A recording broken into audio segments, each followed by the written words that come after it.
ಪಂಚಾಯಿತಿಗಳಲ್ಲಿ ಎಲ್ಲೆಲ್ಲಿ ಮಹಿಳೆಯರು ಗೆದ್ದು ಬಂದಿದ್ದಾರೆ, ಅದು ಜಿಲ್ಲಾ ಪಂಚಾಯತಿ ಇರ್ಬೋದು, ತಾಲೂಕ್ ಪಂಚಾಯತಿ ಇರ್ಬೋದು, ಬಹಳ ವಿದ್ವತ್ತಿಂದ ನಾವು ಮಾತಾಡಿ ಏನೋ ಅಚೀವ್ಮೆಂಟ್ ಅನ್ನೋದಕ್ಕಿಂತಲೂ ಹೆಚ್ಚು ಭಾವನೆಯಿಂದ ನಾನು ಚೆನ್ನಾಗಿ ಮಾಡಬೇಕು, ನಾನು ಪರ್ಫಾರ್ಮ್ ಮಾಡಬೇಕು ಅನ್ನುವಂಥ ಭಾವನೆಯಿಂದ ಕೆಲಸ ಮಾಡುವಾಗಾಯಿತು. ಇದಕ್ಕೆ ನಾನು ಒಬ್ಳು ಉದಾಹರಣೆ. ಇಂಧನ ಇಲಾಖೆಯನ್ನು ನಂಗೆ ಕೊಟ್ಟಾಗ ನನಗೂ ಭಯ ಇತ್ತು, ಬೇರೆಯವರಂತೂ ಆಡ್ಕೊಂಡಿದ್ರು, ಮಹಿಳೆ ಇಂಧನ ಇಲಾಖೆ ಹೆಂಗೆ ನಡೆಸಕ್ಕೆ ಸಾಧ್ಯ ಅಂತ. ಆದರೆ ನನ್ನ ಮುಂದೆ ಇದ್ದಂಥ ಚಾಲೆಂಜ್ ಅದೇ ಇತ್ತು. ಮಹಿಳೆಯರಿಗೆ ಕೇವಲ ಮಹಿಳಾ ಮತ್ತು ಮಕ್ಕಳ ಕಲ್ಯಾಣ ಇಲಾಖೆ ಅಲ್ಲ, ಮಹಿಳೆಯರಿಗೆ ಬೇರೆ ಇಲಾಖೆನೂ ನಡೆಸಕ್ಕೆ ಬರುತ್ತೆ ಅನ್ನುವಂಥದ್ದನ್ನು ತೋರಿಸುವಂಥ ಒಂದು ದೊಡ್ಡ ಜವಾಬ್ದಾರಿ ನನ್ನ ಮೇಲೆ ಇತ್ತು.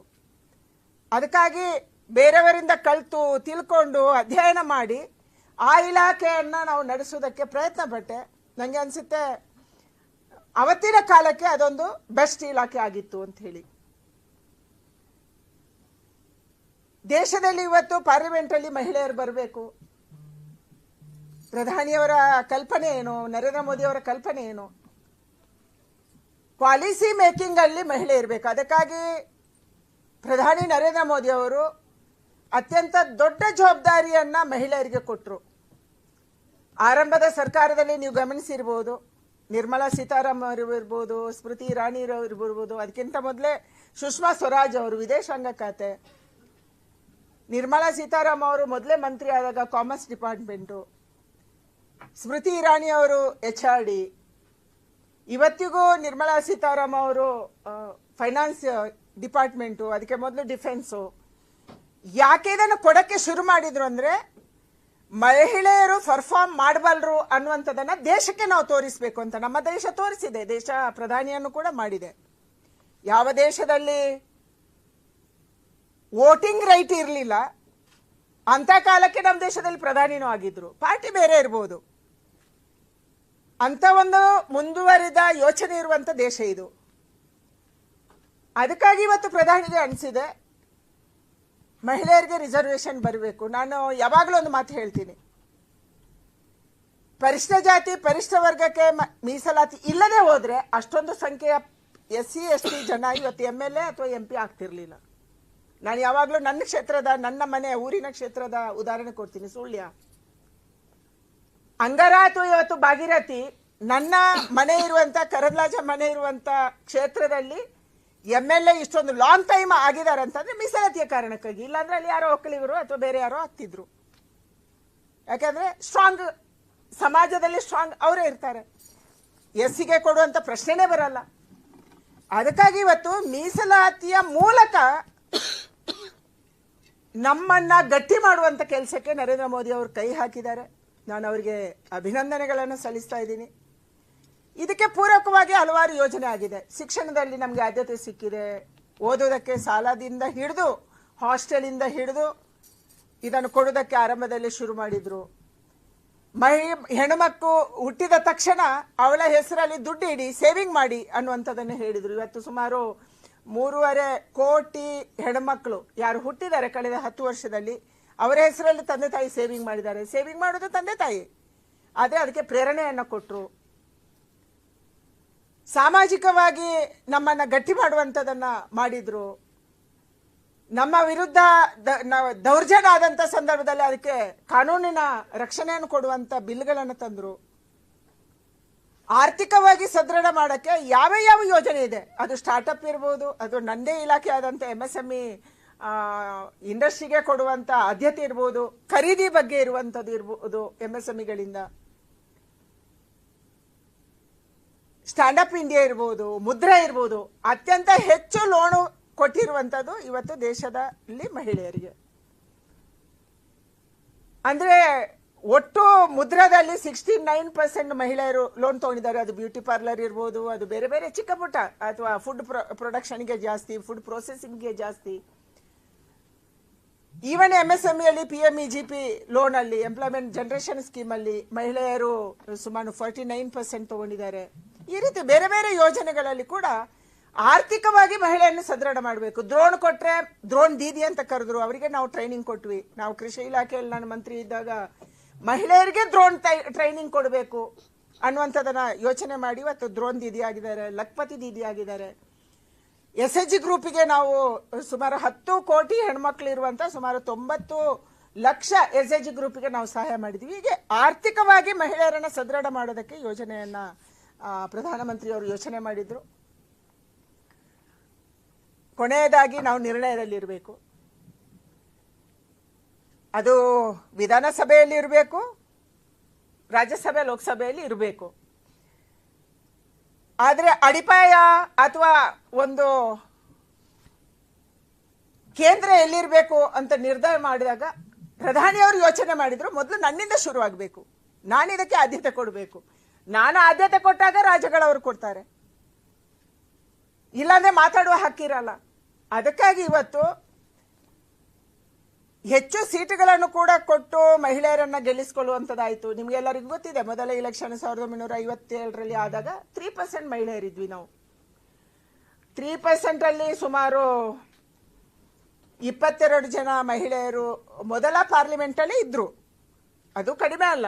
ಆ ಕಾಲಕ್ಕೆ ಮಹಿಳೆಯರು ಮನೆಯಿಂದ ಆಚೆನೇ ಬರಲ್ಲ ಅನ್ನುವಂಥ ಸ್ಥಿತಿಯಲ್ಲಿರುವಾಗ, ಓದಕ್ಕೆ ಕಳ್ಸಲ್ಲ ಅನ್ನುವಂಥ ಸ್ಥಿತಿಯಲ್ಲಿರುವಾಗ, ಎಲ್ಲರೂ ತಲೆ ಮೇಲೆ ಇದು ಬಟ್ಟೆ ಹಾಕೊಂಡು ಓಡಾಡ್ತಾರೆ ಅಥವಾ ಸೆರಗ ಹಾಕೊಂಡು ಓಡಾಡ್ತಾರೆ ಅನ್ನುವಂಥ ಸ್ಥಿತಿ ಇರುವಾಗ 22 ಮಹಿಳೆಯರು ಬಂದಿದ್ದಾರೆ ಪಾರ್ಲಿಮೆಂಟ್ಗೆ. ಆದರೆ ಅದು ಇವತ್ತು 2024ರಲ್ಲಿ 75 ಮಹಿಳೆಯರ ತನಕ ರೀಚ್ ಆಗಿದೆ. ಮತ್ತು ಬಹಳ ದೊಡ್ಡ ದೊಡ್ಡ ಪೋರ್ಟ್ಫೋಲಿಯೋಸ್ ಅನ್ನ ಮಹಿಳೆಯರು ನಿಭಾವಣೆ ಮಾಡುವಂಥದ್ದು. ಅವತ್ತು 15 ಜನ ರಾಜ್ಯಸಭಾದಲ್ಲಿ ಇದ್ರು, ಇವತ್ತು ಸುಮಾರು 42 ಜನ ಹೆಣ್ಮಕ್ಳು ರಾಜ್ಯಸಭಾದಲ್ಲಿದ್ದಾರೆ. ಈ ರೀತಿ ನಮ್ಮ ಪರ್ಸೆಂಟೇಜ್ ಪ್ರತಿ ವರ್ಷ ಹೆಚ್ಚಾಗ್ತಾನೆ ಇದೆ. ಎಸ್ಪೆಷಲಿ ಪ್ರಧಾನಿ ನರೇಂದ್ರ ಮೋದಿ ಅವರು ದೇಶದಲ್ಲಿ ಆಡಳಿತಕ್ಕೆ ಬಂದ ಮೇಲೆ ಮಹಿಳೆಯರಿಗೆ ಹೆಚ್ಚು ಸೀಟ್ ಕೊಡಬೇಕು ಅನ್ನೋದ್ರಲ್ಲಿ ಫೋಕಸ್ ಇದ್ದಾರೆ. ಇತ್ತೀಚೆಗೆ ನಾನು ಕೇರಳ ಎಲೆಕ್ಷನ್ನ ಇನ್ಚಾರ್ಜ್ ಹೋದಾಗ ಕೂಡ ಫಸ್ಟ್ ಕ್ವಶನ್, ನಿಮ್ಮ ಕೋರ್ ಕಮಿಟಿಯಲ್ಲಿ ಮಹಿಳೆಯರು ಇಲ್ವಾ ಅಂತ ಕೇಳಿದ್ರು. First question, that is is concern. ನಾವು ಹೋಗಿ ಕೂತ ತಕ್ಷಣ ಅಲ್ಲಿ ಕೋರ್ ಕಮಿಟಿಯಲ್ಲಿ ಮಹಿಳೆಯರಿಲ್ಲ. ನಾನು ಹೋಗಿ ಕೂತ ತಕ್ಷಣ ಫಸ್ಟ್ ಹಿಂಗ್ ನೋಡಿದ್ರು, ಫಸ್ಟ್ ಕ್ವಶನ್ ಮಹಿಳೆಯರಿಲ್ವಾ ಅಂತ ಕೇಳಿದ್ರು. ಅದಕ್ಕಾಗಿ ಮಹಿಳೆಯರಿಗೆ ಡಿಸಿಷನ್ ಮೇಕಿಂಗ್ ಅಲ್ಲಿ ನಾನು ಯಾಕೆ ಹೇಳ್ತಾ ಇದ್ದೀನಿ ಅಂತಂದ್ರೆ, ಅದು ಪಾರ್ಟಿಯ ಡಿಸಿಷನ್ ಮೇಕಿಂಗ್ ಇರ್ಬೋದು ಅಥವಾ ಸರ್ಕಾರದ ಡಿಸಿಷನ್ ಮೇಕಿಂಗ್ ಅಲ್ಲಿ ಇರ್ಬೋದು, ಮಹಿಳೆಯರಿಗೆ ಆದ್ಯತೆ ಕೊಡಬೇಕು ಅನ್ನೋದಕ್ಕೆ ವಿಶೇಷವಾದಂಥ ಒತ್ತನ್ನು ನಮ್ಮ ಪ್ರಧಾನಿಯವರು ಕೊಡ್ತಾ ಇದ್ದಾರೆ. ನಮಗೆ ಬಹಳ ಖುಷಿ ಅಂದರೆ 16, 17, 18 ಈ ದೇಶದ ಇತಿಹಾಸದಲ್ಲಿ ಒಂದು ಮರೆಯಲಾಗದ ಚರ್ಚೆ ನಡೆಯುವಂಥದ್ದಿದೆ. ಮಹಿಳೆಯರಿಗೆ ಮೀಸಲಾತಿಯನ್ನು ಕೊಡಬೇಕು, 33% ಅನ್ನು ಕೊಡಬೇಕು ಅಂದ ತಕ್ಷಣ ಪುರುಷರಿಗೆ ಇಲ್ಲ ಅಂತಲ್ಲ. ನಮ್ಮ ಸೆನ್ಸಸ್ 2011ರಲ್ಲಿ ಆಗಿರುವಂಥದ್ದು, ಮತ್ತೆ ಹೊಸದಾಗಿ ಸೆನ್ಸಸ್ ಆಗಬೇಕು. ಸಹಜವಾಗಿ ನಮ್ಮ ಪಾಪ್ಯುಲೇಷನ್ ಹೆಚ್ಚಾಗಿಯೇ ಆಗಿದೆ ದೇಶದಲ್ಲಿ. ಪಾಪ್ಯುಲೇಷನ್ನ ಆಧಾರದಲ್ಲಿ ಸೀಟುಗಳು ಹೆಚ್ಚಾಗಬೇಕು. ಅದಕ್ಕಾಗಿ ಇವತ್ತು ಸೀಟುಗಳನ್ನು ಕೂಡ ಏರಿಕೆ ಮಾಡಿ ಆ 33% ಅನ್ನ ಮಹಿಳೆಯರಿಗೆ ಕೊಡಬೇಕು ಅನ್ನೋದ್ರ ಬಗ್ಗೆ ಚರ್ಚೆ ನಡೆಯುವಂಥದ್ದಿದೆ. ನಾಡಿದ್ದು 16, 17, 18ರಂದು ಚರ್ಚೆ ನಡೆಯುವಂಥದ್ದಿದೆ. ಈ ಚರ್ಚೆಯಲ್ಲಿ ನನಗೆ ವಿಶ್ವಾಸ ಇದೆ, ಯಾವುದೇ ರಾಜಕೀಯ ಪಾರ್ಟಿ ಕೂಡ ಮಹಿಳೆಯರಿಗೆ ಮೀಸಲಾತಿ ಕೊಡಬಾರ್ದು ಅನ್ನುವಂಥ ಹೇಳುವಂಥ ಧೈರ್ಯ ಮಾಡಲ್ಲ ಅಂತ ನಾನು ಅನ್ಕೊಂಡಿದ್ದೀನಿ. ಮಾಡಲೂಬಾರದು. ಯಾಕಂದ್ರೆ ಇವತ್ತು ಸಮಾಜದಲ್ಲಿ 50%, ಕೆಲವು ರಾಜ್ಯದಲ್ಲಿ 51%, ಕೆಲವು ರಾಜ್ಯದಲ್ಲಿ ಈ ಕೇರಳದಂಥ ಸ್ಟೇಟಲ್ಲಿ ಮಹಿಳೆಯರ ಸಂಖ್ಯೆ ಜಾಸ್ತಿ ಮತ್ತು ಮಹಿಳೆಯರಿಗೆ ಅಧಿಕಾರನೂ ಜಾಸ್ತಿ. ಅದು ಮ್ಯಾಟ್ರಿಯಾರ್ಕಲ್ ಸಿಸ್ಟಮ್ ಆಫ್ ಫ್ಯಾಮಿಲಿ. ಈವನ್ ನನ್ನ ಜಿಲ್ಲೆ, ನಾನು ದಕ್ಷಿಣ ಕನ್ನಡ, ಉಡುಪಿ ಆ ಭಾಗದಲ್ಲಿ ನಮ್ಮಲ್ಲಿ ಕೂಡ ಬಹಳಷ್ಟು ಫ್ಯಾಮಿಲಿಗಳು, ಅದು ಮೀನುಗಾರರ ಮಹಿಳೆಯರಿರ್ಬೋದು ಅಥವಾ ಈಡಿಗರ, ನಾವೇನು ಪೂಜಾರಿ ಅಂತ ಅಲ್ಲಿ ಕರಿತೀವಿ, ಅಥವಾ ಬಂಟ್ರ ಕುಟುಂಬ ಅಂತ ಹೇಳ್ತೀವಿ, ಯಾರು ಮೇಜರ್ ಕಮ್ಯುನಿಟಿ ಇದ್ದಾರೆ ಅವರೆಲ್ಲರೂ ಕೂಡ ಮ್ಯಾಟ್ರಿಯಾರ್ಕಲ್ ಸಿಸ್ಟಮ್ ಆಫ್ ಫ್ಯಾಮಿಲಿ. ಅವರ ಆಸ್ತಿ ಕೂಡ ತಾಯಿಯಿಂದ ಮಗಳಿಗೆ ಬರುತ್ತೆ ಮತ್ತು ಡಿಸಿಷನ್ ಕೂಡ ಯಾವುದೋ ದೇವರಿಗೆ ಮಾಡ್ಬೇಕಂದ್ರೆ ಕೂಡ ಮಗಳು ಇರಲೇಬೇಕು, ಮಗಳು ಮುಂದೆ ನಿಂತಿರಲೇಬೇಕು. ನಮ್ಮಲ್ಲಿ ನಾವು ದೈವಾರಾಧನೆ ಮಾಡ್ತೀವಿ, ಆಗ ಕೂಡ ನಾವು ಮಹಿಳೆಯರು ಎದುರು ನಿಂತಿರಲೇಬೇಕು. ಆ ರೀತಿಯ ಒಂದು ಫ್ಯಾಮಿಲಿಯ ಹಿನ್ನೆಲೆ ಆ ಭಾಗದಲ್ಲಿ ಇದೆ. ಕೇರಳದ ಮುಂದುವರಿದ ಭಾಗ ಇರ್ಬೋದು ಅದು. ಅದಕ್ಕಾಗಿ ಮಹಿಳೆಯರಿಗೆ ಹಲವಾರು ಅಲ್ಲಿ ಆರ್ಥಿಕವಾಗಿ, ನಾನು ಹಿಂದೆ ಒಂದ್ಸಾರಿ ಹೇಳಿದೆ, ಉಡುಪಿಯ ಮತ್ತು ದಕ್ಷಿಣ ಕನ್ನಡದ ಕೋಸ್ಟಲ್ನ ಮೀನುಗಾರರ ಮಹಿಳೆಯರು ತುಂಬಾ ಸ್ಟ್ರಾಂಗ್ ಅಂತ. ಯಾಕೆಂದ್ರೆ ಆರ್ಥಿಕವಾಗಿ ಅವರು ಸದೃಢರು. ಮೀನು ಹಿಡಿಯಕ್ಕೆ ಮೀನುಗಾರರು ಸಮುದ್ರದಕ್ಕೆ ಹೋದ್ರೆ ಮೀನು ತಂದಿದ್ದನ್ನ ಮಾರಾಟ ಮಾಡುವವರು ಮಹಿಳೆಯರು. ಅಂದ್ರೆ ಆರ್ಥಿಕವಾಗಿ ದುಡ್ಡು ಅವರ ಕೈಗೆ ಬರುತ್ತೆ. ಅದಕ್ಕಾಗಿ ಅಲ್ಲಿ ಡಿಸಿಷನ್ಗಳು ರೈಟ್ ಡಿಸಿಷನ್ ಆಗುತ್ತೆ. ನನ್ನ ಮಗಳಿಗೆ ಎಲ್ಲಿ ಸ್ಕೂಲಿಗೆ ಹಾಕಬೇಕು, ಅಥವಾ ನಮ್ಮ ಮಗಳಿಗೆ ಯಾವ ಬಟ್ಟೆ ಖರೀದಿಬೇಕು, ಮದುವೆ ಮಾಡುವ ವಿಚಾರ ಇರ್ಬೋದು, ಮನೆ ಕಟ್ಟುವ ವಿಚಾರ ಇರ್ಬೋದು, ಮನೆ ರಿಪೇರಿಯ ವಿಚಾರ ಇರ್ಬೋದು, ಯಾವುದೇ ಇದ್ರೂ ಕೂಡ ಮಹಿಳೆ ಅಲ್ಲಿ ಡಿಸಿಷನ್ ಮೇಕರ್. ಬಹಳಷ್ಟು ಫ್ಯಾಮಿಲಿಗಳಲ್ಲಿ, ಎಸ್ಪೆಷಲಿ ಫಿಶರ್ಮ್ಯಾನ್ ಎಲ್ಲ ಮನೆಗಳಲ್ಲಿ ಕೂಡ ಮಹಿಳೆ ಡಿಸಿಷನ್ ಮೇಕರ್. ಅದಕ್ಕಾಗಿ ಸಹಜವಾಗಿ ಅವರ ದುಡ್ಡು ಒಳ್ಳೆಯ ಕೆಲಸಕ್ಕೆ ಉಪಯೋಗ ಆಗುತ್ತೆ ಮತ್ತು ಉಳಿತಾಯನೂ ಆಗುತ್ತೆ. ಈ ದೃಷ್ಟಿಯಿಂದ ಇವತ್ತು ಮಹಿಳೆಯರಿಗೆ ಅಧಿಕಾರ ಕೂಡ ಕೊಡುವಂಥದ್ದು. ನಾನು ಆವಾಗಲೇ ಹೇಳಿದೆ, ಪಂಚಾಯಿತಿಯಲ್ಲಿ ಒಂದು ಮಹಿಳೆಗೆ ಕೆಲಸದ ಜೊತೆ ಭಾವನೆ ಹೇಗೆ ಜೋಡಣೆ ಆಗಿರುತ್ತೋ ಅದೇ ರೀತಿ ಇವತ್ತು ನಮ್ಮ ದೇಶದಲ್ಲಾಗುವಂಥ ಕಾನೂನುಗಳಲ್ಲಿ ಕೇವಲ ಕಾನೂನಲ್ಲ, ಭಾವನೆನೂ ಜೋಡಣೆ ಆಗಬೇಕು. ಈ ಭಾವನೆ ಜೋಡಣೆ ಆಗೋದಕ್ಕೆ ಅವಳ ಚರ್ಚೆ ಆಚೆ ಬರಬೇಕು, ಅವಳ ಮನಸ್ಸಲ್ಲಿರುವಂಥ ವಿಚಾರ ಆಚೆ ಬರಬೇಕು, ಅದು ಪಾರ್ಲಿಮೆಂಟಲ್ಲಿ ಚರ್ಚೆ ಆಗಬೇಕು. ಅದಕ್ಕಾಗಿ ಇವತ್ತು ಪಾರ್ಲಿಮೆಂಟ್ಗೆ ಹೆಚ್ಚು ಮಹಿಳೆಯರು ಬಂದಾಗ, 33% ಬಂದಾಗ ಬೇರೆ ಬೇರೆ ಪ್ರೊಫೆಷನಲ್ಸ್ ಬರ್ಬೋದು. ಇವತ್ತು ಯಾವುದೇ ಪಾರ್ಟಿ ಇರ್ಬೋದು, ಎಲ್ಲ ಪಾರ್ಟಿಯಲ್ಲಿ ನಾನು ವಿನಂತಿ ಮಾಡುವಂಥದ್ದು, ಒಂದು, ಮಹಿಳಾ ಮೀಸಲಾತಿ ಬಿಲ್ಲನ್ನು ನೀವು ಸ್ವೀಕಾರ ಮಾಡಬೇಕು. ನಂಬರ್ 2, ಎಕ್ಸ್ಪರ್ಟ್ಸ್ ಇರ್ಬೋದು, ಅಥವಾ ಹಳ್ಳಿಯಲ್ಲೇ ತುಂಬ ಚೆನ್ನಾಗಿ ಕೆಲಸ ಮಾಡಬಲ್ಲು, ಯಾರೋ ಸಾಮಾಜಿಕ ಕೆಲಸ ಮಾಡ್ತಾಳೆ, ಯಾರೋ ಒಳ್ಳೆಯ NGO ನಡೆಸಿದಾಳೆ, ಎಕ್ಸ್ಪೀರಿಯನ್ಸ್ ಇದೆ, ಯಾರೋ ಒಳ್ಳೆಯ ಪ್ರೊಫೆಷನಲ್ ಇದ್ದಾರೆ, ಅದು ವಕೀಲರು ಇರ್ಬೋದು, ಡಾಕ್ಟರ್ ಇರ್ಬೋದು, ಅಥವಾ ಎಂಜಿನಿಯರ್ ಇರ್ಬೋದು, ಅಥವಾ ಬೇರೆ ಬೇರೆ ಫೀಲ್ಡಲ್ಲಿ ಕೆಲಸ ಮಾಡುವಂಥವ್ರು ಇರ್ಬೋದು. ಅಂಥವ್ರನ್ನ ಕೂಡ ನಾವು ಗುರುತಿಸಿ ಅವರಿಗೆ ಟಿಕೆಟ್ ಕೊಟ್ಟು ಅವರನ್ನು ಗೆಲ್ಲಿಸಿದ್ರೆ ಆ ಫೀಲ್ಡಿಗೆ ಅದು ಉಪಯೋಗ ಆಗುತ್ತೆ, ಆ ಇಲಾಖೆಗೆ ಅದು ಉಪಯೋಗ ಆಗುತ್ತೆ, ಆ ಕ್ಷೇತ್ರಕ್ಕೆ ಅದು ಉಪಯೋಗ ಆಗುತ್ತೆ. ಆ ದೃಷ್ಟಿಯಿಂದ ಇವತ್ತು ರಾಜಕೀಯ ಪಾರ್ಟಿಗಳು ಯೋಚನೆ ಮಾಡುವಂಥ ಕಾಲ ಬಂದಿದೆ. ಆ ಕಾಲದಲ್ಲಿ ನಾವಿದ್ದೀವಿ, ಕಾಲ ಬಂದಿದೆ, ಬಹಳ ವರ್ಷದಿಂದ ಚರ್ಚೆ ನಡೀತಾ ಇದೆ. ಆ ಕಾಲದಲ್ಲಿ ಭಾಗವಹಿಸುವಂಥ, ಆ ಕಾಲದಲ್ಲಿ ನಿರ್ಣಯ ತಗೊಳ್ಳುವಂಥ, ಆ ನಿರ್ಣಯದಲ್ಲಿ ನಾವು ಪಾತ್ರರಾಗುವಂಥ ಒಂದು ಕಾಲಘಟ್ಟ ಇವತ್ತು ಬಂದಿದೆ. ಅದಕ್ಕಾಗಿ ಮತ್ತೊಂದು ಬಾರಿ ನಾನು ಪ್ರಧಾನಿ ನರೇಂದ್ರ ಮೋದಿಯವರಿಗೆ ಅಭಿನಂದನೆಯನ್ನು ಸಲ್ಲಿಸಿ, ಹಲವಾರು ಕಾರ್ಯಕ್ರಮಗಳು ಅದಕ್ಕಾಗಿ ನಾವು ಯೋಜನೆ ಮಾಡಿದ್ದೀವಿ. ಔಟ್ರೀಚಿಂಗ್ ಕಾರ್ಯಕ್ರಮ ಅಂದರೆ ಮಹಿಳಾ ಜಾಗೃತಿಯನ್ನು ಮಾಡಬೇಕು, ಮಹಿಳೆಯರು ಇದರಲ್ಲಿ ಭಾಗವಹಿಸಬೇಕು, ಮಹಿಳೆಯರಿಗೆ ತಮ್ಮ ಹಕ್ಕಿನ ಬಗ್ಗೆ ಗೊತ್ತಾಗಬೇಕು. ಇವತ್ತು ಇದ್ದೇ ಇದೆ, ಹಿಂದೆ ನಾವೇನು ಚಿಕ್ಕವರಿರುವಾಗ ಇರುವಂಥ ಕಾಲಘಟ್ಟ ಇದಲ್ಲ. ಅದಕ್ಕೆ ಬೇರೆ ಬೇರೆ ಕಾರ್ಯಕ್ರಮ ನಾವು ಮಾಡೋರಿದ್ದೀವಿ. ಮುಂದಿನ 10 ದಿನಗಳಲ್ಲಿ ಸದನ ನಡೆಯುವಂಥ ಸಂದರ್ಭದಲ್ಲಿ, ಸದನಕ್ಕೆ ಮೊದಲು ಮತ್ತು ಸದನದ ನಂತರ ಒಂದಷ್ಟು ಕಾರ್ಯಕ್ರಮಗಳನ್ನು ಕೇಂದ್ರ ಯೋಚನೆ ಮಾಡಿದೆ. ಅಂದರೆ ನಮ್ಮ ಪಕ್ಷದಿಂದ ನಾವು ಯೋಚನೆ ಮಾಡಿದ್ದೀವಿ. ಮತ್ತು ಅದಕ್ಕೆ ಥರ್ಡ್ ಪಾರ್ಟಿಯವರು ಅಥವಾ ಬೇರೆಯವರು, NGOಗಳು ಯಾರೋ ಇದಕ್ಕೆ ಮಹಿಳಾ ಮೀಸಲಾತಿಗೆ ಹಲವಾರು ವರ್ಷದಿಂದ ಕೇವಲ ರಾಜಕೀಯ ಪಾರ್ಟಿ ಆಸ್ ಎ BJP ಹೋರಾಟ ಮಾಡಿದ್ದಲ್ಲ, ಹಲವಾರು ಸಂಘಟನೆಗಳು ಹೋರಾಟ ಮಾಡಿದ್ದಾವೆ ಮಹಿಳೆಯರಿಗೆ ಅಧಿಕಾರ ಸಿಗಬೇಕು ಅನ್ನೋದರ ಬಗ್ಗೆ. ಹಲವಾರು ಕೋರ್ಟ್ಗಳಲ್ಲಿ ಕೂಡ ಇದು ಚರ್ಚೆ ಆಗಿದೆ, ಬೇರೆ ಬೇರೆ ಸಂದರ್ಭದಲ್ಲಿ ಚರ್ಚೆ ಆಗಿದೆ. ಇದಕ್ಕೆ ಪೂರಕವಾಗಿ ಒಂದಷ್ಟು ಕಾರ್ಯಕ್ರಮಗಳನ್ನು ಮುಂದಿನ ಒಂದು 10 ದಿನದಲ್ಲಿ ನಾವು ಜೋಡಣೆ ಮಾಡುವವರಿದ್ದೀವಿ. ಇದರ ಬಗ್ಗೆ ರಾಜ್ಯ ಮಹಿಳಾ ಮೋರ್ಚಾದ ಅಧ್ಯಕ್ಷೆಯಾದಂಥ ಮಂಜುಳಾ ಅವರು ಏನು ಕಾರ್ಯಕ್ರಮ ನಾವು ಮಾಡ್ತೀವಿ ಅನ್ನೋದ್ರ ಬಗ್ಗೆ ವಿವರವನ್ನು ಕೊಡ್ಲಿಕ್ಕಿದ್ದಾರೆ. ಇಲ್ಲ, ಆಮೇಲೆ ಎಲ್ರಿಗೂ ನಮಸ್ಕಾರ. ನಮ್ಮ ದೇಶದ ಹೆಮ್ಮೆಯ ಪ್ರಧಾನಿಗಳು ಹಠಕ್ಕೆ ಬಿದ್ದು ಮಹಿಳೆಯರಿಗೆ ನಾರಿ ಶಕ್ತಿ ವಂದನ್, ಬರೀ ನಾರಿ ವಿಮೆನ್ ರಿಸರ್ವೇಶನ್ ಬಿಲ್ ಅಂತ ಹೆಸರು ಕೊಡದೆ ನಾರಿ ಶಕ್ತಿ ವಂದನ್ ಅಂತೇಳಿ ಅದಕ್ಕೆ ಕಾಯ್ದೆಗೆ ಒಂದು ಗೌರವವಾದ ಕಾಯ್ದೆಯನ್ನು ಕೊಡ್ತಿದ್ದಾರೆ. ಅವ್ರಿಗೆ ಅಭಿನಂದನೆ ಸಲ್ಲಿಸುವ ದೃಷ್ಟಿಯಿಂದ ಶೋಭಕ್ಕ ಅವರು ಇವಾಗ ಎಲ್ಲ ವಿವರಣೆಗಳನ್ನು ಕೊಟ್ಟಿದ್ದಾರೆ. ಪಾರ್ಟಿ ಕಡೆಯಿಂದ ಇದಕ್ಕೋಸ್ಕರ ಬರುವಂತ 10 ದಿನಗಳು, ಮೊದಲನೇದು ಎಲ್ಲ ಜಿಲ್ಲಾ ಕೇಂದ್ರಗಳಲ್ಲಿ ಮಹಿಳಾ ಮೋರ್ಚಾ ಕಡೆಯಿಂದ ಮಹಿಳಾ ಸಮಾವೇಶಗಳನ್ನ ಮಾಡ್ತಾ ಇದ್ದೇವೆ. ಇದನ್ನ ಅಭಿನಂದಿಸಿ ಮತ್ತು ಬೆಂಬಲಿಸಿ ಈ ರೀತಿ ಒಂದು ಮಸೂದೆಯನ್ನ ಕೇಂದ್ರ ಸರ್ಕಾರ ಮತ್ತು ಪ್ರಧಾನಮಂತ್ರಿಗಳಿಗೆ. ಮತ್ತೊಂದು ಸಹಿ ಸಂಗ್ರಹ, ನಾಳೆ KR ಅಲ್ಲಿ ನಮ್ಮ ಕೇಂದ್ರ ಸಚಿವೆ ಶೋಭಾ ಕರಂದ್ಲಾಜೆ ಅವರ ನೇತೃತ್ವದಲ್ಲಿ ಸಹಿ ಸಂಗ್ರಹ ಆರಂಭ ಮಾಡ್ತಾ ಇದ್ದೇವೆ. ಮತ್ತೆ ಇಡೀ ರಾಜ್ಯದಲ್ಲಿ ಇದು ನಡೆಯುತ್ತೆ. ಅದೇ ರೀತಿ 315 ಮಂಡಲಗಳಿದೆ, 224 ವಿಧಾನಸಭಾ ಕ್ಷೇತ್ರದಲ್ಲೂ ಇದು ನಡೆಯುತ್ತೆ. ಹಾಗೆಯೇ ಮಿಸ್ ಕಾಲ್ ಅಭಿಯಾನ, ಈ ಒಂದು ರೆಸೊಲ್ಯೂಷನ್ ಏನಾಗ್ತಾ ಇದೆ ಅದನ್ನ ಎಂಡೋರ್ಸ್ ಮಾಡಿ ಬೆಂಬಲಿಸಿ ನಾವು ಮಿಸ್ ಕಾಲ್ ಅಭಿಯಾನವನ್ನು ಕೂಡ ಮಾಡ್ತಾ ಇದ್ದೇವೆ. ಹಾಗೆ ಇವತ್ತಿಂದ ಬರುವಂತ 4-5 ದಿನಗಳ ಕಾಲ ಎಲ್ಲ ವಿಭಾಗ ಹೆಡ್ ಕ್ವಾರ್ಟರ್ಸ್ ಅಲ್ಲಿ ನಾವು ಪ್ರೆಸ್ ಮೀಟ್ ಗಳನ್ನ ಮಾಡಿ ಎಲ್ಲ ನಾರಿಯರು, ಮಹಿಳಾ ಮೋರ್ಚಾದ ನಾರಿ ಶಕ್ತಿ ಏನಿದೆ, ಕೇಂದ್ರದ ಸರ್ಕಾರಕ್ಕೆ ಮತ್ತು ಪ್ರಧಾನಿಗಳಿಗೆ ಅಭಿನಂದನೆ ಸಲ್ಲಿಸುವಂತ ಕಾರ್ಯಕ್ರಮ ಇದೆ. ಅದೇ ರೀತಿ ಬೈಕ್ ರ್ಯಾಲಿ, ಸ್ಕೂಟಿ ರ್ಯಾಲಿ ಯುವ ಮೋರ್ಚಾದಿಂದ ನಾವು ಮಾಡ್ತಾ ಇದ್ದೇವೆ. ಅದೇ ರೀತಿಯಲ್ಲಿ ಎಲ್ಲಾ ಕಡೆನಲ್ಲೂ ಕೂಡ ವಾಕ್ಸ್ ಆಫ್ ಲೈಫ್, ಮಹಿಳೆಯರು ಕೂಡ ತಮ್ಮ ಪಾಡಿಗೆ ತಾವು, ಈಗ ಶೋಭಾ ಮೇಡಮ್ ಅವರು ಹೇಳಿರೋ ಹಾಗೆ ಅವರು ಥರ್ಡ್ ಪಾರ್ಟಿ ಕೂಡ ಈ ಒಂದು ರೆಸೊಲ್ಯೂಷನ್ ಪಾಸ್ ಮಾಡಿ ಬೆಂಬಲವನ್ನ ವ್ಯಕ್ತಪಡಿಸಿದ್ದಾರೆ. ಇದು ಬರುವಂತ 10 ದಿನ ಇಡೀ ನಮ್ಮ ರಾಜ್ಯದಲ್ಲಿ ಒಂದು ಸಂಭ್ರಮದ ವಾತಾವರಣ ಇದು ಸೃಷ್ಟಿಯಾಗಲಿದೆ. ಮಹಿಳೆಯರು ಈ ಹಕ್ಕು ತಮಗೆ ಸಿಕ್ಕಿದೆ ಮತ್ತು ಪ್ರಧಾನಿಗಳ ಈ ಹೋರಾಟವನ್ನು ನಾವು ಬೆಂಬಲಿಸ್ತಾ ಇದ್ದೀವಿ. ಮತ್ತು ಕೇಂದ್ರ ಸರ್ಕಾರದಲ್ಲಿ ತಾವು ವಿಟ್ನೆಸ್ ಆಗಿದ್ರಿ ಈ ಎಲ್ಲ ರೆಸೊಲ್ಯೂಷನ್ ಪಾಸ್ ಆಗೋದಕ್ಕೆ. ಹಾಗಾಗಿ ನಮ್ಮ ಸಂಸದೆ ಮತ್ತು ನಮ್ಮ ಮಂತ್ರಿಗಳು, ನಮ್ಮ ನಾಯಕಿ ಅವ್ರಿಗೆ ಕೂಡ ಈ ಸಂದರ್ಭದಲ್ಲಿ ನಾನು ಅಭಿನಂದನೆಗಳನ್ನು ಸಲ್ಲಿಸ್ತೀನಿ. ನೀವು ಅದಕ್ಕೆ ವಿಟ್ನೆಸ್ ಆಗಿದ್ರಿ ಅನ್ನೋದು ಇದಿಷ್ಟು ನನ್ನ ಬ್ರೀಫ್. Thank you. ರಾಜ್ಯದಲ್ಲಿ 73 ಸೀಟ್ಗಳು ವಿಧಾನಸಭೆಯಲ್ಲಿ, ಜೊತೆಯಲ್ಲಿ ಲೋಕಸಭೆಯಲ್ಲಿ 8 ಸೀಟ್ಗಳು. ಬಿಜೆಪಿ ಯಾವ ರೀತಿಯಲ್ಲಿ ಮುಂದಿನ 2 ವರ್ಷಗಳಲ್ಲಿ ತಯಾರಿ ಆಗ್ತಿದೆ ಕ್ಯಾಂಡಿಡೇಟ್ ಹುಡುಕೊಂಡದ್ದು, ಅಥವಾ ಯಾವ ರೀತಿಯ ಒಂದು ಪ್ಲಾನ್ ಮಾಡಿದೆ?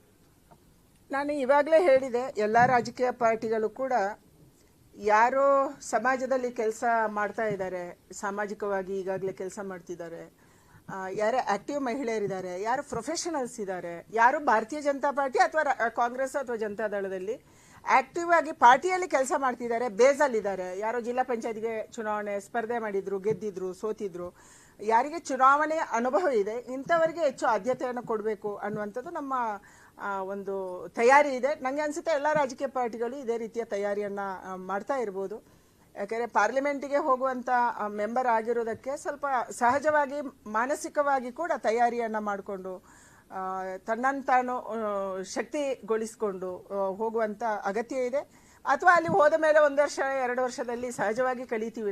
ನಾವು ಯಾರು ಕೂಡ ಹುಟ್ಟುತ್ತಲೇ ರಾಜಕಾರಣಿಗಳಲ್ಲ. ನಾನಂತೂ ಅಲ್ವೇ ಅಲ್ಲ. ನಾವು ಅತ್ಯಂತ ಹಂಬಲ್ ಫ್ಯಾಮಿಲಿ ಬ್ಯಾಕ್ಗ್ರೌಂಡಿಂದ ಬಂದಂಥವಳು, ಅತ್ಯಂತ ಹಳ್ಳಿಯಿಂದ ಬಂದಂಥವಳು, ಮೇಷ್ಟ್ರುಗಳು ಕಡಿಮೆ ಇದ್ದಂಥ ಶಾಲೆಯಲ್ಲಿ ಓದಿದಂಥವಳು. ಅದಕ್ಕಾಗಿ ನಾವು ಈ ರೀತಿ ಮಾಡ್ಬೋದಾದರೆ ಇವತ್ತಿನ ಜನ್ರೇಷನ್ಗೆ ಒಳ್ಳೆಯ ಎಜುಕೇಷನ್ ಸಿಗ್ತಾ ಇದೆ ಎಲ್ಲ ಕಡೆಗಳಲ್ಲಿ. ನಮ್ಮ ಥರನೂ ಅಲ್ಲ, ಒಳ್ಳೆಯ ನಾಲೆಜು ಸಿಗ್ತಾ ಇದೆ. ಬಿಕಾಸ್ ಹಲವಾರು ಕಾರಣಕ್ಕೆ, ಅದು ಇಂಟರ್ನೆಟ್ ಇರ್ಬೋದು, ಹೀಗೆ ಬಂದಿರುವಂಥ ಟೆಕ್ನಾಲಜಿ ಕಾರಣಕ್ಕೆ ಇರ್ಬೋದು, ಶಿಕ್ಷಣದ ಬಗ್ಗೆ ನಾವು ಯೋಚನೆ ಮಾಡಿದ್ದ ರೀತಿ, ಪ್ರೋಗ್ರಾಮ್ಗಳು, ಸ್ಕೀಮ್ಗಳಿರ್ಬೋದು.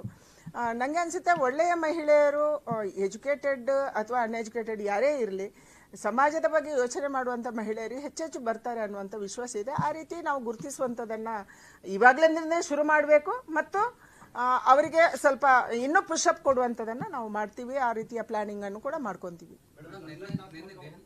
ದೆಹಲಿನಲ್ಲಿ ಸಿಡಬ್ಲ್ಯೂಸಿ ಮೀಟಿಂಗ್ ನಡೆಯುತ್ತೆ. ಅಲ್ಲಿ ಮಲ್ಲಿಕಾರ್ಜುನ್ ಖರ್ಗೆ ಅವರು ಈ ವಿಚಾರವಾಗಿ ವಿರೋಧವನ್ನು ವ್ಯಕ್ತಪಡಿಸಿದ್ದಾರೆ. ಅಂದ್ರೆ ಎಲೆಕ್ಷನ್ ನಡೀತಾ ಇದೆ, ವೆಸ್ಟ್ ಬೆಂಗಾಲ್ ಮತ್ತೆ ತಮಿಳುನಾಡು ಚುನಾವಣೆ ನಡೆಯುವಂತಹ ಸಂದರ್ಭದಲ್ಲಿ ಈ ರೀತಿಯಾದಂತಹ ಬಿಲ್ಗಳನ್ನ ಪಾಸ್ ಮಾಡುವಂತದ್ದು ಇದು ಕೋಡ್ ಆಫ್ ಕಾಂಡಕ್ಟ್ ಅಲ್ಲಿ ವೈಲೇಷನ್ ಆಗ್ತಾ ಇದೆ ಅಂತ ಮಾತನ್ನ ಖರ್ಗೆ ಅವರು ಹೇಳ್ತಾರೆ. ಅದನ್ನು ಕಾನೂನು ತಜ್ಞರು ಗಮನಿಸ್ತಾರೆ ಮತ್ತು ಇಲೆಕ್ಷನ್ ಕಮಿಷನ್ ಗಮನಿಸುತ್ತೆ. ಯಾಕಂದ್ರೆ ಕಾಂಗ್ರೆಸ್ ಇವತ್ತು ಹಳದಿ ಗ್ಲಾಸನ್ನು ಹಾಕೊಂಡಿದೆ. ಅದಕ್ಕೆ ಜಗತ್ತೆಲ್ಲ ಅವರಿಗೆ ಹಳದಿ ಕಾಣಿಸ್ತಾ ಇದೆ. ಯಾವುದನ್ನು ನೋಡಿದ್ರು ಚುನಾವಣೆಯೇ ಕಾಣಿಸ್ತಾ ಇದೆ. ನನಗೆ ಅನಿಸುತ್ತೆ ಇದನ್ನು ಬಹಳ ಮಹಿಳಾ ಮೀಸಲಾತಿ ಬಿಲ್ ಚರ್ಚೆ ಆಗೋದ್ರಿಂದ ಪಾರ್ಲಿಮೆಂಟಲ್ಲಿ ರಾಜ್ಯಗಳ ಚುನಾವಣೆ ಮೇಲೆ ಭಾರಿ ಪರಿಣಾಮ ಬೀಳುತ್ತೆ ಅನ್ನುವಂಥದ್ದು ನನಗೇನು ಅನಿಸ್ತಾ ಇಲ್ಲ. ಮಲ್ಲಿಕಾರ್ಜುನ ಖರ್ಗೆ ಅವರಿಗೆ ಆ ಥರ ಅನಿಸಿದ್ರೆ ತುಂಬ ಒಳ್ಳೇದಾಯಿತು. ಯಾಕಂದರೆ ಅವರು ಬಿಲ್ಲಿಗೆ ವಿರೋಧ ಮಾಡ್ತಿದ್ದಾರಾ ಅಥವಾ ಈಗ ಚರ್ಚೆ ಮಾಡೋದಕ್ಕೆ ವಿರೋಧ ಮಾಡ್ತಿದ್ದಾರಾ ಅನ್ನುವಂಥ ಒಂದು ದೊಡ್ಡ ಪ್ರಶ್ನೆ ಇದೆ. ಅದನ್ನು ಅವರು ಕ್ಲಾರಿಫೈ ಮಾಡಬೇಕು. ಸಂಘಟನಾತ್ಮಕವಾಗಿ ಸದೃಢವಾಗಿರೋ ಪಕ್ಷ ಬಿಜೆಪಿ, ಅಲ್ಲಿ ತಯಾರಿ ಮಾಡ್ತಿರೋ ಸ್ವಲ್ಪ ತಡವಾಗಿದೆ ಅಂತ ಅನಿಸ್ತಾ ಇದೆ. ಖಂಡಿತ ಇಲ್ಲ, ಖಂಡಿತವಾಗಿ ಇಲ್ಲ. ಬಹಳ ಆರಂಭದಿಂದಲೂ ಕೂಡ ಭಾರತೀಯ ಜನತಾ ಪಾರ್ಟಿಯಲ್ಲಿ ಮಹಿಳೆಯರಿಗೆ ನಾನು ಹೇಳಿದೆ ಆವಾಗಲೇ, ಪ್ರಧಾನಮಂತ್ರಿ ಒಂದು ಪ್ರಶ್ನೆ ಕೇಳಿದ್ರು. ಅಂದರೆ ಪ್ರತಿಯೊಂದು ವಿಚಾರದಲ್ಲಿ ಪ್ರತಿಯೊಂದು ರಾಜ್ಯದಲ್ಲಿ ಕೂಡ ಮಹಿಳೆಯರು ಡಿಸಿಷನ್ ಮೇಕಿಂಗ್ ಅಲ್ಲಿ ಇರಬೇಕು ಪಕ್ಷದಲ್ಲಿ ಅನ್ನುವಂಥದ್ದು ಪ್ರಧಾನಿದು ಅಪೇಕ್ಷೆ ದೇವಣ್ಣಿಂದ ಇತ್ತು. ಅದಕ್ಕಾಗಿ ಅವರು ಹೆಚ್ಚು ಫೋಕಸ್ ಮಾಡ್ತಾರೆ. ನೀವು ಕೋರ್ ಕಮಿಟಿ ಇರ್ಬೋದು, decision making committee, election committee ಇರ್ಬೋದು, ಅದು ಡಿಸಿಷನ್ ಮೇಕಿಂಗ್ ಕಮಿಟಿ, ಅಥವಾ ಪಕ್ಷದ ಪದಾಧಿಕಾರಿಗಳ ಪಟ್ಟಿಯಲ್ಲಿ ಅದು ಕಾರ್ಯದರ್ಶಿಗಳು ಇರ್ಬೋದು, ಉಪಾಧ್ಯಕ್ಷರಿರ್ಬೋದು, ಅಥವಾ ಪ್ರಧಾನ ಕಾರ್ಯದರ್ಶಿ, ಇದರಲ್ಲಿ ಮಹಿಳೆಯರ ಪಾತ್ರ ಜಾಸ್ತಿ ಇರಬೇಕು ಅನ್ನೋದಕ್ಕೆ ನಮ್ಮ ಪಕ್ಷ ಹೆಚ್ಚು ಆದ್ಯತೆಯನ್ನು ಕೊಟ್ಟಿದೆ. ಅದರಂತೆ ಮುಂದಕ್ಕೆ ಹೋಗ್ತಾ ಇದೆ. ಇವತ್ತು ನಾವು ರಾಷ್ಟ್ರೀಯ ಮಟ್ಟದ ನಮ್ಮ ಪಕ್ಷದ ಬೇರೆ ಬೇರೆ ಆರ್ಗನೈಸೇಷನ್ ಟೀಮ್ ನೋಡಿದರೆ ಅಥವಾ ರಾಜ್ಯಗಳಲ್ಲಿ ನೋಡಿದರೆ ಕೂಡ ಇದು ಕಾಣುತ್ತೆ. ಕೆಲವು ರಾಜ್ಯಗಳಲ್ಲಿ ಹೆಚ್ಚು ಕಡಿಮೆ ಇರ್ಬೋದು, ಅಲ್ಲಿಯ ಲೋಕಲ್ ವಿಚಾರಕ್ಕಿರ್ಬೋದು, ಅಥವಾ ವಿಭಾಗದಿಂದ ತಗೋಬೇಕು, ವಿಭಾಗವಾರು ಕೊಡಬೇಕು, ಜಾತಿವಾರು ಕೊಡಬೇಕು ಅನ್ನುವಂಥ ಯೋಚನೆ ಮಾಡುವಂಥ ರಾಜ್ಯಗಳಲ್ಲಿ ಇದಕ್ಕೆ ಬೇರೆ ಇರ್ಬೋದು. ಆದರೆ ಇದು ಇವಾಗ ನಾವು ಮಾಡಲೇಬೇಕಾಗಿದೆ. ಯಾಕಂದರೆ ಇದು ಅನಿವಾರ್ಯ. ಇಲ್ಲಾಂದರೆ ನಾನು ಹೇಳಿದೆ ಅಲ್ಲ, ನನ್ನದೇ ಸುಳ್ಯದಲ್ಲಿ ಮೀಸಲಾತಿ ಇಲ್ಲ ಅಂದರೆ ಎಸ್ಸಿಗೆ ಸೀಟ್ ಕೊಡೋ ಪ್ರಶ್ನೆನೇ ಬರ್ತಾ ಇರಲಿಲ್ಲ. ಮೀಸಲಾತಿ ಇದೆ ಅನ್ನೋ ಕಾರಣಕ್ಕಾಗಿ ಅಲ್ಲಿ ಸೀಟ್ ಸಿಕ್ತು. ಮಹಿಳೆಯರು ಹಾಗೆ ಎಷ್ಟು ಸೀಟ್ ಸಿಕ್ಕಿದೆ. ಕರ್ನಾಟಕದಿಂದ ನಾವು ಒಬ್ರಿಬ್ಬರು 3 ಗೆದ್ದು ಹೋಗಿರುವಂಥದ್ದು. ಆದರೆ ಇವತ್ತು 8 ಜನರನ್ನು ಕಳಿಸ್ಬೇಕು. ನೀವು ಮೀಸಲಾತಿ ಕೊಡದೇ ಇದ್ರೆ 8 ಜನ ಹೋಗೋ ಪ್ರಶ್ನೆ ಬರಲ್ಲ, ಯಾವ ಕಾಲಕ್ಕೂ ಬರಲ್ಲ. ಅದಕ್ಕಾಗಿ ಪ್ರಧಾನಿಯವರ ಅಪೇಕ್ಷೆ ಇರುವಂಥದ್ದು ಮಹಿಳೆಯರಿಗೆ ಕೊಡಬೇಕು. ಮತ್ತು SDG ಗೋಲ್ಸು ಏನು ಸಸ್ಟೈನೇಬಲ್ ಡೆವಲಪ್ಮೆಂಟ್ ಗೋಲ್ಸ್ ಅನ್ನು ನಾವು G20 ರಾಷ್ಟ್ರಗಳೇನು ಹೇಳ್ತಾ ಇದ್ದಾವೆ, ಇದರಲ್ಲಿ ಇದು ಕೂಡ ಪ್ರಮುಖವಾದ್ದು ಒಂದು. ಆ ದೇಶಗಳು ಏನು ಮಾಡ್ತಿದ್ದಾರೋ ಗೊತ್ತಿಲ್ಲ. ಅವರ ದೇಶದಲ್ಲಿ ಮೊನ್ನೆ ತನಕ ವೋಟಿಂಗ್ ರೈಟು ಇರಲಿಲ್ಲ. ಆದರೆ ಅವರು ಬೇರೆ ದೇಶಗಳಿಗೆ ಟೀಚ್ ಮಾಡ್ತಾರೆ, ಅದನ್ನು ನಾವಂತೂ ಪಾಲನೆ ಮಾಡ್ತಾ ಇದ್ದೀವಿ. ಯಾವುದೇ ಅದು ಪರಿಸರದ ರಕ್ಷಣೆ ಬಗ್ಗೆ ಇರ್ಬೋದು, ಮಹಿಳೆಯರಿಗೆ ಅಧಿಕಾರ ಕೊಡೋದ್ರ ಬಗ್ಗೆ ಇರ್ಬೋದು, ಈ ಎರಡನ್ನ ಅತ್ಯಂತ ಸೀರಿಯಸ್ ಆಗಿ ಭಾರತ ಸರ್ಕಾರ ತಗೊಂಡಿದೆ ಮತ್ತು ಸೀರಿಯಸ್ ಆಗಿ ಅದರ ಬಗ್ಗೆ ಕೆಲಸವನ್ನ ಮಾಡ್ತಾ ಇದೆ. ಸಸ್ಟೈನೇಬಲ್ ಡೆವಲಪ್ಮೆಂಟ್ ಗೋಲ್ಸ್ ಅಲ್ಲಿ ಕೂಡ G20 ರಾಷ್ಟ್ರಗಳಲ್ಲಿ ಏನು ಚರ್ಚೆ ಆಗ್ತಾ ಇದೆ, ಅದರಲ್ಲಿ ಮಹಿಳೆಯರ ಸಬಲೀಕರಣ ಕೂಡ ಒಂದಿದೆ. ಅದಕ್ಕೆ ವಿಶೇಷವಾದಂಥ ಈ ಯೋಜನೆಗಳು ಪ್ರಧಾನಿ ಯಾಕೆ ಮಾಡ್ತಿದ್ದಾರೆ ಅಂತಂದ್ರೆ, ಸಾಮಾಜಿಕ, ಆರ್ಥಿಕ, ಶೈಕ್ಷಣಿಕ, ಹೆಣ್ಮಕ್ಳ ಹೆಸರಲ್ಲಿ ಸೇವಿಂಗ್ಸು, ಇದು ಯಾಕೆ ಮಾಡ್ತಿದ್ದಾರೆ ಅಂತಂದ್ರೆ ಅದು ಕೂಡ ನಾವು ಒಪ್ಕೊಂಡಿದ್ದೀವಿ ಸಸ್ಟೈನೇಬಲ್ ಡೆವಲಪ್ಮೆಂಟ್ ಗೋಲ್ಸ್ ಅಲ್ಲಿ G20 ರಾಷ್ಟ್ರಗಳ ಮಧ್ಯೆ. ಅದಕ್ಕಾಗಿ ಇದನ್ನು ಸೀರಿಯಸ್ ಆಗಿ ನಾವು ತಗೊಂಡಿದ್ದೀವಿ. ಮೇಡಮ್, ಈಗ ನಿಮ್ಮ ಪಕ್ಷ ತಗೊಂಡಿರ್ತಕ್ಕಂಥ ನಿರ್ಧಾರ ಸ್ವಾಗತಾರ್ಹ, ಅದರ ಬಗ್ಗೆ ಅದು ಮಾತಿಲ್ಲ. ಈಗ ಹೊಸ ಪಾರ್ಲಿಮೆಂಟ್ ಅಲ್ಲಿ 1000 ಸೀಟ್ ಮಾಡಿದ್ರಿ, 800 ಅಧ್ಯಕ್ಷ, ಅವೆಲ್ಲ ಸರಿ ಇದೆ. ಆದ್ರೆ ನೀವು ನಿಮ್ಮ ಅನುಭವ ಹೇಳಿದ್ರಿ, ಜಯಮಾಲ್ ಅವರು ಕೂಡ ಈ ಸಭಾನಾಯಕರಾದಾಗ ವಿಧಾನ ಪರಿಷತ್ತಲ್ಲಿ ಅದೇ ನಿಮಗೆ ಆಗಿರ್ತಕ್ಕಂಥ ಮುಜುಗರನ್ನ ಜಯಮಾಲ್ ಅವರು ಎದುರಿಸಿದ ಸಂದರ್ಭದಲ್ಲಿ, ಅಂದ್ರೆ ನಮ್ಮ ದೇಶದಲ್ಲಿರ್ತಕ್ಕಂಥ ಮನಸ್ಥಿತಿ ಈ 33% ಇದೆಲ್ಲ ಈಜಿ ಅಕ್ಸೆಸಬಲ್ ಆಗುತ್ತಾ 2020? ನಂಗೆ ಅನ್ಸುತ್ತೆ ಯಾವಾಗ ಮಹಿಳೆಯರು ಮನೆಯಿಂದ ಆಚೆನೆ ಬರಬಾರ್ದು, ಬರೋದಕ್ಕೆ ಸ್ವಲ್ಪ ಅಡೆತಡೆ ಇತ್ತು, ಅಂಥ ಕಾಲದಲ್ಲೇ ನಮ್ಮ ದೇಶದಲ್ಲಿ ಮಹಿಳೆಯರು ನಿರ್ಣಾಯಕ ಜಾಗದಲ್ಲಿ, ನಿರ್ಣಾಯಕ ಡಿಸಿಷನ್ ತಗೊಳ್ಳುವಂಥ ಜಾಗದಲ್ಲಿ ಇದ್ರು. ಇವತ್ತು ಪರಿಸ್ಥಿತಿ ಬದಲಾವಣೆ ಆಗಿದೆ. ಇವತ್ತು ಮಹಿಳೆಯರು ಆರ್ಥಿಕವಾಗಿ ಸದೃಢ ಆಗ್ತಾ ಇದ್ದಾರೆ, ಇಂಡಿಪೆಂಡೆಂಟು ಆಗ್ತಾ ಇದ್ದಾರೆ. ತುಂಬಾ ಕಡೆಗಳಲ್ಲಿ, ತುಂಬಾ ಫ್ಯಾಮಿಲಿಯಲ್ಲಿ ಮಹಿಳೆಯರು ಇಂಡಿಪೆಂಡೆಂಟು ಆಗ್ತಾ ಇದ್ದಾರೆ. ಇಂಡಿಪೆಂಡೆಂಟ್ ಯಾಕೆ ಬಂದಿದೆ ಅಂದ್ರೆ, ನಾನು ಯಾವಾಗಲೂ ಹೇಳ್ತೀನಿ, ನಾನೊಂದು ತಮಾಷೆಗಾಗಿ ಮಹಿಳೆಯರ ಸಭೆಗಳಲ್ಲಿ ಭಾಷಣದಲ್ಲಿ, ನಮಗೆ ಧ್ವನಿ ಇದೆ, ಆದರೆ ನಮ್ಮ ಧ್ವನಿಗೆ ಶಕ್ತಿ ಬರಬೇಕು ಅಂತ. ಮಹಿಳೆಯರಿಗೆ ಧ್ವನಿ ಇಲ್ಲ ಅಂತ ಅಲ್ಲ, ಬಹಳ ಮಾತಾಡ್ತೀವಿ ನಾವು, ನಮಗೆ ತುಂಬಾ ಧ್ವನಿ ಇದೆ. ಆದರೆ ಆ ಧ್ವನಿಗೆ ಶಕ್ತಿ ಯಾವಾಗ ಬರುತ್ತೆ? ಶಕ್ತಿ ಬರುವುದು ಶಿಕ್ಷಣ ಸಿಕ್ಕಾಗ ಮತ್ತು ಆರ್ಥಿಕವಾಗಿ ಸದೃಢ ಆದಾಗ. ಇದು ಎರಡೂ ಆದಾಗ ನಮಗೆ ಶಕ್ತಿ ಬರುತ್ತೆ ಅಂತ ನಾನು ಯಾವಾಗಲೂ ಹೇಳ್ತಾ ಇದ್ದೀನಿ. ಇವತ್ತದು ಆಗ್ತಾ ಇದೆ. ಹಲವಾರು ಮಹಿಳೆಯರು ಇಂಡಿಪೆಂಡೆಂಟ್ ಆಗಿ ಜೀವನ ಮಾಡೋಕ್ಕೆ ಬಹಳ ಮುಂಚೂಣಿಯಲ್ಲಿ ನಿಂತು ಮುಂದೆ ಹೋಗಿದ್ದಾರೆ. ಇಂಥ ಸಂದರ್ಭದಲ್ಲಿ ಸಹಜವಾಗಿ ಇದನ್ನು ಯಾವ ರಾಜಕೀಯ ಪಕ್ಷಗಳು ಕೂಡ ವಿರೋಧ ಮಾಡುವಂಥ ದಾಷ್ಟ್ಯವನ್ನು ಈ ಸಾರಿ ತೋರಿಸಬಾರ್ದು. ಯಾಕೆಂದರೆ ಮಹಿಳೆಯರ ಜಾಗೃತಿ ಆಗಿದೆ. ಸ್ಪೆಷಲಿ ಅಟಲ್ ಬಿಹಾರಿ ವಾಜಪೇಯಿ ಅವರ ಕಾಲದಲ್ಲಿ SHG ಗ್ರೂಪ್ಗಳಾದಾಗ ಸ್ವಸಹಾಯ ಸಂಘಗಳನ್ನು ಆ ಕಾರಣಕ್ಕೆ ಮಾಡಿದ್ರು. ನಾನು ಫುಲ್ ಟೈಮರ್ ಆಗಿ ಫಸ್ಟ್ BJPಗೆ ನಾನು ಮಂಜುಳಾ 1997ರಲ್ಲಿ ಬಂದಾಗ, ನಾವು ಬಿಜಾಪುರ, ಬಾಗಲಕೋಟೆ ಹೋದಾಗ ಮಹಿಳೆಯರು ಮನೆಯಿಂದ ಆಚೆ ಬರ್ತಿರ್ಲಿಲ್ಲ. ನಾನು ಅವರು ಹೋದಾಗ ಆಚೆ ಬರ್ತಾ ಇರಲಿಲ್ಲ ಬನ್ನಿ ಅಂತಂದ್ರೆ. ಆದರೆ ಈಗ ಆ ಥರ ಅಲ್ಲ. ಈಗ SHG ಗ್ರೂಪ್ಗೆ ಪ್ರತಿ ವಾರ ಮನೆಯಿಂದ ಆಚೆ ಹೋಗ್ತಾರೆ, ಮೀಟಿಂಗ್ ಮಾಡ್ತಾರೆ. ಅಂದರೆ ಪರಿಸ್ಥಿತಿ ಇವತ್ತು ಬದಲಾವಣೆ ಆಗ್ತಾ ಇದೆ. ಆ ಕಾರಣಕ್ಕಾಗಿ ನನಗೆ ಅನಿಸುತ್ತೆ ಇದನ್ನು ವಿರೋಧ ಮಾಡುವಂಥ ಶಕ್ತಿ ಯಾರಿಗೂ ಇಲ್ಲ, ಮಾಡಲೂಬಾರದು. ಮಾಡಿದರೆ ನಾವು ಸುಮ್ಮನೆ ಬಿಡೋದೂ ಇಲ್ಲ. ಆ ರಾಜ್ಯದಲ್ಲಿ ಹೋಗಿ ನಾವು ಹೋರಾಟ ಮಾಡೋರಿದ್ದೀವಿ. ಕಾಂಗ್ರೆಸ್ ಎರಡು ನಿರ್ಣಯ ತೆಗೆದುಕೊಂಡಿದೆ. ಒಂದು, ಮಹಿಳಾ ಮೀಸಲಾತಿನ ಸಂಪೂರ್ಣವಾಗಿ ಚರ್ಚೆ ಮಾಡಿ ಆನಂತರ ನಿರ್ಧಾರ ಮಾಡಬೇಕು, ಅದ್ರ ಜೊತೆಲಿ ಒಳ ಮೀಸಲಾತಿ ಕೊಡಬೇಕು. ಜೊತೆಗೆ ಲೋಕಸಭೆ ಒಂದಷ್ಟು ಮತ್ತೆ ದಕ್ಷಿಣ ಕರ್ನಾಟಕಕ್ಕೆ ಅನ್ಯಾಯ ಆಗ್ತಿದೆ, ಇಲ್ಲಿ ಮರು ವಿಂಗಡಣೆ ವಿಚಾರದಲ್ಲಿ ನನಗೆ ಅನಿಸುತ್ತೆ ದಕ್ಷಿಣ ಭಾರತಕ್ಕೆ ಅನ್ಯಾಯ ಆಗುತ್ತೆ ಅನ್ನುವಂಥದ್ದು ಬೇರೆ ವಿಚಾರದ ಆಧಾರದಲ್ಲಿ. ಯಾಕಂದರೆ ಇಲ್ಲಿ ನಮ್ಮ ಪಾಪ್ಯುಲೇಷನ್ ಗ್ರೋತ್ ಕಡಿಮೆ ಇದೆ. ಪಾಪ್ಯುಲೇಷನ್ ಆಧಾರದಲ್ಲಿ ತಗೊಂಡಾಗ ನಮಗೆ ಅನ್ಯಾಯ ಆಗ್ಬೋದು. ಆದರೆ ಇದನ್ನು ಬೇರೆ ಬೇರೆ ರೀತಿಯಲ್ಲಿ ಹೇಗೆ ಯೋಚನೆ ಮಾಡ್ತಾರೆ ಗೊತ್ತಿಲ್ಲ. ಹಲವಾರು ರಾಜ್ಯಗಳಲ್ಲಿ ಚಿಕ್ಕ ಪಾಪ್ಯುಲೇಷನ್ಗೆ ಕೂಡ ಸೀಟ್ ಇದೆ. ನೀವು ಗೋವಾ ತಗೊಳ್ಳಿ, MLA ಎಷ್ಟು ಗೆಲ್ಲು ವೋಟಿಂಗ್ ಆಗುತ್ತೆ, ಬರೀ 14,000 15,000ದಲ್ಲಿ ಕೂಡ ವೋಟ್ ತಗೊಂಡವ್ರು ಗೆಲ್ತಾರೆ. ಆ ಥರ ಹಲವಾರು ರಾಜ್ಯಗಳಲ್ಲಿ ಇದೆ. ಇದನ್ನು ಚುನಾವಣಾ ಆಯೋಗ ಅಥವಾ ಎಕ್ಸ್ಪರ್ಟ್ಸು ಅಥವಾ ಲೋಕಸಭೆ ಅಥವಾ ಒಟ್ಟು ಸರ್ಕಾರ ಹೇಗೆ ತಗೋಬಹುದು, ಯಾವ ಪಾಪ್ಯುಲೇಷನ್ ನಿರ್ಧಾರ ಎಲ್ಲಿ ಮಾಡ್ಬೋದು ಅನ್ನುವಂಥದ್ದನ್ನು ಯೋಚನೆ ಮಾಡ್ಬೋದು. ಅದಕ್ಕೆ ಸ್ವಾತಂತ್ರ್ಯ ಇದೆ. ಅದರ ಚರ್ಚೆನೂ ಮಾಡ್ಬೋದು. ನಾಡಿದ್ದು ವಿಚಾರ ಬಂದಾಗ ಚರ್ಚೆನೂ ಮಾಡ್ಬೋದು. ಇದು ದೊಡ್ಡ ವಿಷಯ ಅಂತ ನನಗೆ ಅನ್ಸಲ್ಲ. ಆದರೆ ಅವರ ಮಾನಸಿಕತೆನೇ ಇವತ್ತು ಇಂದಿರಾ ಗಾಂಧಿಯವರು ಪ್ರಧಾನಿ ಆಗಿರುವಂಥ ಪಕ್ಷದಲ್ಲಿ, ಸೋನಿಯಾ ಗಾಂಧಿಯವರು UPAಯನ್ನು ಕಂಟ್ರೋಲ್ ಮಾಡ್ತಿದ್ದಂಥ ಸಂದರ್ಭದಲ್ಲಿ ಕೂಡ ಮಹಿಳಾ ಮೀಸಲಾತಿ ಬಗ್ಗೆ ಚರ್ಚೆ ಮಾಡಿದ್ರು ಅಥವಾ ಮೊಸಳೆ ಕಣ್ಣೀರು ಸುರಿಸಿದ್ರು ಅಥವಾ ಕೆಲವು ಬಾರಿ ವಿರೋಧ ಮಾಡಿದ್ರು. ಬಿಟ್ಟರೆ ಅವರಿಗೆ ಮಹಿಳೆ ಅಂದರೆ ಬರೀ ಈಗ ಪ್ರಿಯಾಂಕಾ ಗಾಂಧಿ ಮಾತ್ರ, ಬೇರೆ ಮಹಿಳೆಯರು ಬರೋದು ಅಗತ್ಯ ಇಲ್ಲ. ಆ ಕಾರಣಕ್ಕಾಗಿ ಇವತ್ತು ಅವರಿಗೆ ಪ್ರಿಯಾಂಕಾ ಗಾಂಧಿ ಅವರ ಪಕ್ಷಕ್ಕೆ ಬೇಕು, ಬೇರೆ ಮಹಿಳೆಯರು ಬೇಡ. ಇದು ಕಾಂಗ್ರೆಸ್ಸಿನ ಮಾನಸಿಕತೆ. ಇಂದಿರಾ ಗಾಂಧಿ ಆಗುತ್ತೆ ಅವರಿಗೆ, ಸೋನಿಯಾ ಗಾಂಧಿ ಆಗುತ್ತೆ ಮತ್ತು ಪ್ರಿಯಾಂಕಾ ಗಾಂಧಿ ಆಗುತ್ತೆ. ಆದರೆ ಬೇರೆ ಮಹಿಳೆಯರು, ನಮ್ಮಂಥ ಸಾಮಾನ್ಯ ಮಹಿಳೆಯರು ಪಾರ್ಲಿಮೆಂಟ್ಗೆ ಬರೋದು ಅವ್ರಿಗೆ ಬೇಕಾಗಿಲ್ಲ. ಆ ಕಾರಣಕ್ಕಾಗಿ ಅವರ ಮಾನಸಿಕತೆ ಈ ರೀತಿ ಇದೆ. ಅವರ ಮಾನಸಿಕತೆ ಅವರನ್ನು ಬದಲಾವಣೆ ಮಾಡಿಕೊಳ್ಳೇಬೇಕು. ಯಾಕಂದರೆ ಇಲ್ಲ ಅಂದರೆ ಮಹಿಳೆಯರು ನಾವು ಬಿಡಲ್ಲ. ನಾವು ಮೊದಲಿದ್ದಂಥ ಮಹಿಳೆಯರಲ್ಲ, ಇವತ್ತು ನಾವು ಎಂಪವರ್ಡ್ ಮಹಿಳೆಯರು, ಧ್ವನಿ ಬಂದಿರುವಂಥ ಮಹಿಳೆಯರು. ಕೇವಲ ಗಂಟ್ಲಿಗೆ ಧ್ವನಿ ಅಲ್ಲ, ನಮ್ಮ ಕೈಗೂ ಧ್ವನಿ ಬಂದಿದೆ.